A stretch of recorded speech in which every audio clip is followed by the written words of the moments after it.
In this video, I'm going to show you how to make and build with chocolate Lego. First of all, you need your Lego brick mold. I've got a professional polycarbonate mold, but you can use a basic silicone mold that you can get online. Any problems finding that, let me know and we'll link it in the description. To make the Lego bricks, I only use the best Belgian chocolate. I use Belcolade. It comes in the form of chocolate buttons. I melt it and get it to the right temperature. If you're not sure how to do that, check my tempering video, which will be linked here. Once you've got your chocolate tempered, we can start making the bricks.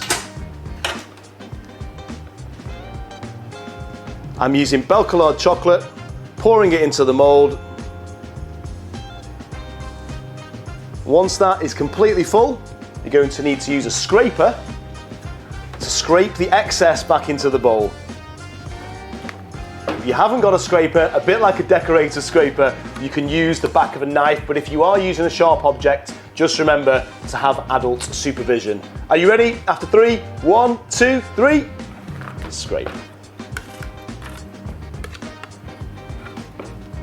Once you've scraped off the excess, the mold can go in the fridge or even the freezer, so it's set super quick. Once it's set, the chocolate shrinks and it releases from the mold. As long as it's tempered properly, they will literally fall out of the mold.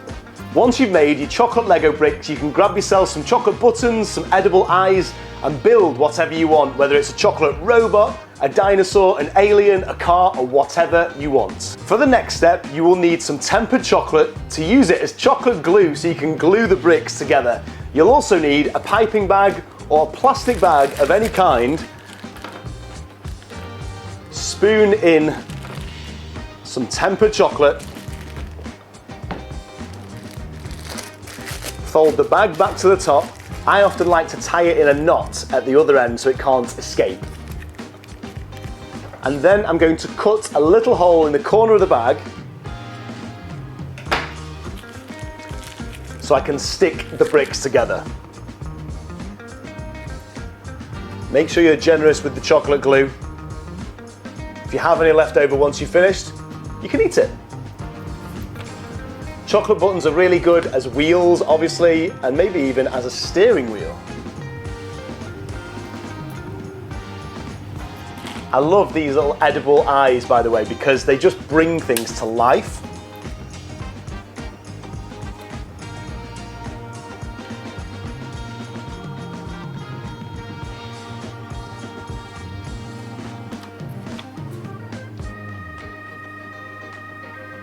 Little tip for you, when you start piping the chocolate, first of all, it'll be very shiny. When it starts to lose its shine and goes slightly matte, that's when it sticks really well.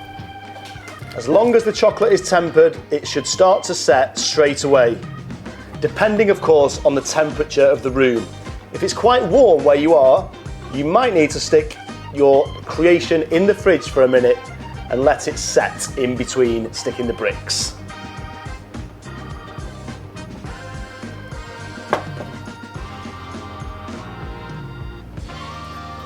Don't worry too much about what it looks like, just have a bit of fun with it and remember, it's going to taste good.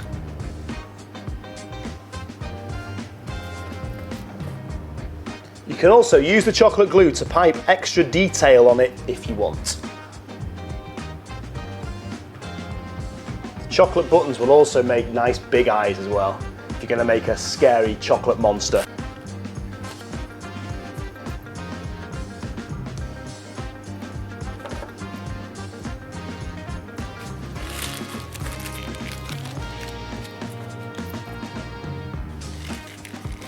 And this car is going to keep an eye on the traffic behind.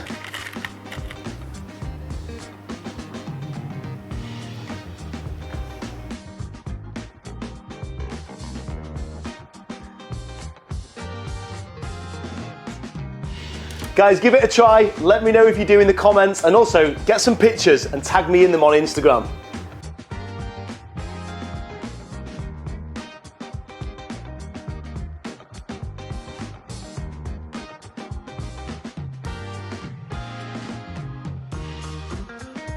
Thanks for joining me. If you enjoyed that video and you'd like to see me make edible slime, hit the link here.